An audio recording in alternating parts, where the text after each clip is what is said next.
Hello guys, welcome to Pawan's code hub. ఈరోజు మన topic వచ్చేసి as you seen in the thumbnail, how to score 9.8 to 10 CGPA in BTech first year. మీరు ఒకవేళ fresher అయితే BTech first ఇయర్లో 9.8 నుంచి 10 CGPA ఎలా స్కోర్ చేయాలో చూద్దాం. ఎందుకు బీటెక్ ఫస్ట్ ఇయర్ అని అంటున్నానంటే, in BTech first year all the subjects are common to your all the branches. BTech first ఇయర్లో అన్ని బ్రాంచెస్కి కామన్ సబ్జెక్ట్స్ ఉంటాయి. అదేవిధంగా బీటెక్ ఫస్ట్ ఇయర్లో మీకు ఏవైతే సబ్జెక్ట్స్ ఉన్నాయో అవే సబ్జెక్ట్స్ మీరు ఇంటర్మీడియట్లో చదివేసి వచ్చారు కదా. ఇంటర్మీడియట్లో మీరు చదివిన సబ్జెక్ట్సే బీటెక్ ఫస్ట్ ఇయర్లో ఉంటాయి. అది అప్లైడ్ ఫిజిక్స్ కానివ్వండి, కెమిస్ట్రీ కానివ్వండి, మ్యాథ్స్ కానివ్వండి, ఇవన్నీ మీరు ఇంటర్మీడియట్లో బేసిక్స్ పైనే ఉంటాయి. కానీ మీకు ఇందులో బీటెక్ ఫస్ట్లో మీకు కొత్తగా యాడ్ అయ్యే సబ్జెక్ట్ ఏంటి? ఒక ప్రోగ్రామింగ్ లాంగ్వేజ్ ఉంటుంది. ఏ ఒక్క బ్రాంచ్ వాళ్ళకైనా ఒక ప్రోగ్రామింగ్ లాంగ్వేజ్ అనేది కొత్తగా యాడ్ అవుతుంది. And remaining all the subjects are common. కానీ బీటెక్ ఫస్ట్ ఇయర్లో ఏ బ్రాంచ్ తీసుకున్నా సరే, whether you are from CSC, IT, ECE, triple E, mechanical, any branch, whether you are from any branch, you have the same subjects, ఓకేనా? Common subjects ఉంటాయి. And ఈ యొక్క common సబ్జెక్ట్స్ని ఎలా ప్రిపేర్ కావాలి? ఇందులో ఫస్ట్ మనం అసలు ఈజీ సబ్జెక్ట్స్ ఏంటివి, మీకున్న మొత్తం సబ్జెక్ట్స్ ఉంటాయి, 10 సబ్జెక్ట్స్ ఉంటాయి. ఆ యొక్క 10 సబ్జెక్ట్స్లో ఈజీ సబ్జెక్ట్స్ ఏంటివి, హార్డ్ సబ్జెక్ట్స్ ఏంటివి, ఈజీ సబ్జెక్ట్స్ ఎలా చదవాలి, హార్డ్ సబ్జెక్ట్స్ ఎలా చదవాలి అనేది మనం ఈ వీడియోలో డిస్కస్ చేద్దాం. First, what are the easy subjects are there in your BTech first year. అసలు బీటెక్ ఫస్ట్ ఇయర్లో వచ్చేసరికి ఈజీ సబ్జెక్ట్స్ ఏంటివి? ఏ బ్రాంచ్ వాళ్ళకైనా కామన్ సబ్జెక్ట్స్ ఉంటాయని అనుకున్నాం కదా. కాబట్టి ఆ ఒక కామన్ సబ్జెక్ట్స్లో ఈజీ సబ్జెక్ట్స్ ఏంటివి? ఈజీ సబ్జెక్ట్స్ వచ్చేసి ఫస్ట్ ఏమేమి సబ్జెక్ట్స్ ఉంటాయంటే, M1 mathematics, M2 mathematics 2, and applied physics, engineering chemistry, and B triple ఉంటుంది, and English. These are the subjects which are there for every branches. And దీంతో పాటు programming language ఉంటుంది. Either it maybe C కానివ్వండి, Python కానివ్వండి, ఏదైనా ఒక programming language అనేది మీకు ఖచ్చితంగా ఉంటుంది. అండ్ దెన్ నెక్స్ట్, ఇందులో ఈజీ సబ్జెక్ట్స్ ఏంటి? ఇన్ని లాంగ్వేజెస్ చెప్పాను కదా నేను. ఇందులో ఈజీ సబ్జెక్ట్స్ ఏంటి? ఈజీ సబ్జెక్ట్స్ వచ్చేసి ఫస్ట్, ఈజీ సబ్జెక్ట్స్ అంటే థియరీ సబ్జెక్ట్స్, మీకు చదవంగానే అర్థమయ్యే సబ్జెక్ట్స్ ఏంటివి? Applied physics, chemistry. ఈ యొక్క ఫిజిక్స్, కెమిస్ట్రీ ఈజీగానే ఉంటాయి, మీకు చదివితే మీకు అర్థమవుతుంది. And then next English is easy for everyone. And then next hard subjects మనం అనుకుంటాం కదా, ఇప్పటి నుంచి డిస్కస్ చేస్తున్నాం కదా. అసలు హార్డ్ సబ్జెక్ట్స్ ఏంటివంటే, M1 mathematics 1, it is one hardest subject in BTech. And then next PPS programming for problem solving, అంటే సి లాంగ్వేజ్ని ప్రోగ్రామింగ్ ఫర్ ప్రాబ్లమ్ సాల్వింగ్ అంటాము, అదొక hard subject. And then next Python కూడా hard. ఎందుకు ఈ యొక్క programming languages hard అంటున్నానంటే, ఇప్పటి వరకు మీకు ఒక ప్రోగ్రామింగ్ లాంగ్వేజ్ అంటే ఎలా ఉంటుందో తెలియదు. You are new to the programming language. ఇప్పటి వరకు మీరు అసలు ప్రోగ్రామింగ్ లాజిక్ బిల్డింగ్ అంటే కూడా ఏందో తెలియదు. ఎందుకంటే you are completely fresher to the programming, ఓకేనా? మీరు ఏ బ్రాంచ్ అయినా ప్రోగ్రామింగ్ అంటే మీరు you are fresher to programming. So అసలు మీకు లాజిక్ ఎలా వర్క్ అవుతుందో మీకు అర్థం కాదు. So these are the hardest subjects for everyone in BTech first year. ఎంత క్లెవర్ అయినా బీటెక్ ఫస్ట్ ఇయర్లో వాళ్ళకు ప్రోగ్రామింగ్ ఫర్ ప్రాబ్లమ్ సాల్వింగ్ కానివ్వండి, పైథాన్ కానివ్వండి, M1 కానివ్వండి, హార్డ్గానే ఉంటాయి. So scoring 10 CGPA are 9 CGPA in these subjects is very important. మీరు మిగతా సబ్జెక్ట్స్లో వేరేవి ఎన్ని వచ్చినా సరే అండి, if you are from CSC department, మీరు ఒకవేళ సిఎస్సి డిపార్ట్మెంట్ నుంచి అయితే మీరు try to get more marks in programming language. మీకు ఏదైతే పైథాన్ కానివ్వండి, సి కానివ్వండి ఉంటుందో అందులో మోర్ మార్క్స్ గెయిన్ చేయడానికి ట్రై చేయండి. ఎందుకంటే your complete career based on those. మీకు సెకండ్ ఇయర్లో జావా ఉంటుంది, ఓకేనా?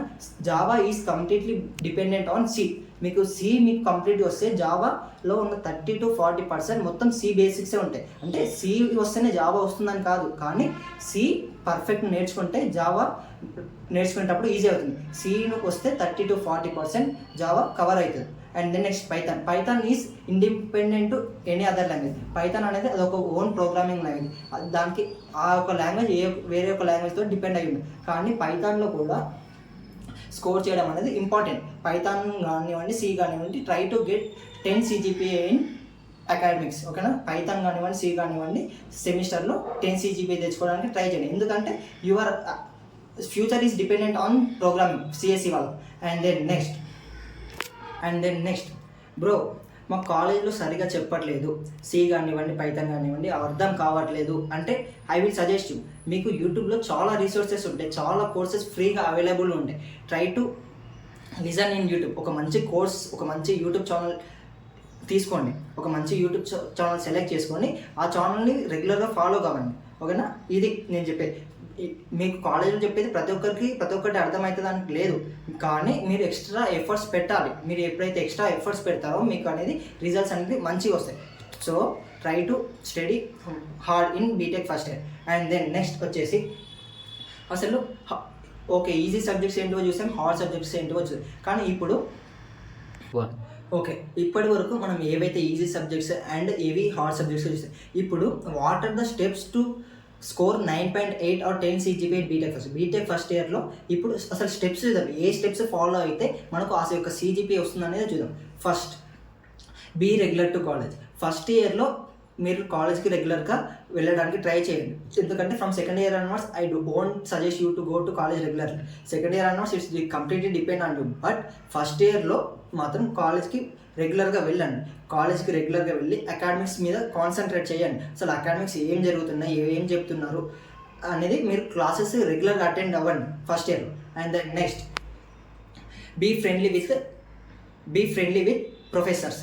మీ యొక్క ప్రొఫెసర్స్ కానీ లెక్చరర్స్ కానివ్వండి ఎవరైతే ఉంటారో వాళ్ళతోటి ఫ్రెండ్లీగా ఉండండి. ఎందుకు ఫ్రెండ్లీగా ఉండాలి బీటెక్కి వచ్చినా సరే అని అంటున్నానంటే, మీ యొక్క అకాడమిక్స్ ఇంటర్నల్స్ ఏవైతే ఉన్నాయో, మీ యొక్క ల్యాబ్ ఇంటర్నల్స్ కానివ్వండి, మీ యొక్క సెమిస్టర్ ఇంటర్నల్స్ కానివ్వండి ఏవైతే ఉన్నాయో అవి completely dependent on your professors. మీ యొక్క ప్రొఫెసర్సే వాటిని వేస్తారు. కాబట్టి బీ ఫ్రెండ్లీ విత్ ప్రొఫెసర్స్. వాళ్ళతోటి try to more interact with them. వాళ్ళతో మోర్ ఇంటరాక్టివ్గా ఉండండి. ప్రతి ఒక్క ప్రొఫెసర్ ఎవరైతే మీ యొక్క సబ్జెక్ట్ ఉన్నారో వాళ్ళు మిమ్మల్ని గుర్తించేలా ఉండాలి. ఎందుకంటే every subject content 40 internal marks. కానీ ప్రతి సబ్జెక్ట్ 100 మార్క్స్ అనుకుంటే ఒక 100 మార్క్స్లో. అండ్ దెన్ నెక్స్ట్ స్టెప్ వచ్చేసి, బ్రో మేము మ్యాథమెటిక్స్లో పూర్, మాకు అసలు మేము కనీసం పాస్ కావాలి బ్రో, మాకు 8 CGPA అలా వస్తే సరిపోతుంది అనే వాళ్ళకి నేనేం చెప్తానంటే, కాలేజ్కి మీరు రెగ్యులర్గా వెళ్ళండి. ఫస్ట్ ఇయర్లో బీ రెగ్యులర్ టు కాలేజ్కి రెగ్యులర్గా వెళ్ళి ఏవైతే మీకు ఫ్యాకల్టీ నోట్స్ చెప్తారో try to make your running notes. చెప్పాను కదా ఇంతకుముందు, రన్నింగ్ నోట్స్ ప్రిపేర్ చేసుకోవడానికి ట్రై చేయండి. అండ్ దెన్ నెక్స్ట్, మీరు ఫస్ట్ ఇయర్లో ఉన్న సబ్జెక్ట్స్ ఏవైతే హార్డ్ సబ్జెక్ట్స్ అని మనం అనుకున్నామో అవి ఒక్కసారి బ్యాక్లాగ్ పడితే 4th ఇయర్ వరకు క్యారీ అవుతాయి. 4th ఇయర్ అయిపోయినా సరే కానీ ఫస్ట్ ఇయర్లో ఏవైతే బ్యాక్లాగ్స్ ఉన్న సబ్జెక్ట్స్ అవే 4th ఇయర్ వరకు క్యారీ అవ్వకుండా వస్తూనే ఉంటాయి. ఒక్క సబ్జెక్ట్ బ్యాక్లాగ్ పడిందంటే దానికి ఇంకొక సబ్జెక్ట్ కంపల్సరీ యాడ్ అవుతుంది. ఎందుకంటే ఏవైతే ఆటోనమస్ కాలేజ్లో బ్యాక్లాగ్స్ కానీ రెగ్యులర్ సబ్జెక్ట్స్ ఎప్పుడైతే ఎగ్జామ్ ఉంటుందో ఈ యొక్క బ్యాక్లాగ్స్ సప్లిమెంటరీ ఎగ్జామ్స్ కూడా అప్పుడే ఉంటాయి. ఓకేనా, ఆ యొక్క టైంలో మీరు రెగ్యులర్ ఎగ్జామ్స్ చదవాలి. At the same time you have to concentrate on your semester exams. అప్పుడు మీరు యాక్చువల్గానే మళ్ళీ ఈ సబ్జెక్ట్స్ ఆ సబ్జెక్ట్స్ రెండు ఒకటేసారి చదవడం వల్ల ఇది బ్యాక్లాగ్ పడుతుంది అగైన్, అండ్ మళ్ళీ ఇదే బ్యాక్లాగ్ పడుతుంది. So try to clear all the subjects. ప్రతిసారి మీకు ఓకే 8 CGPA మెయింటైన్ చేసినా సరే కానీ ఏ ఒక్క సబ్జెక్ట్ బ్యాక్లాగ్ లేకుండా క్లియర్ చేసుకోవడానికి ట్రై చేయండి.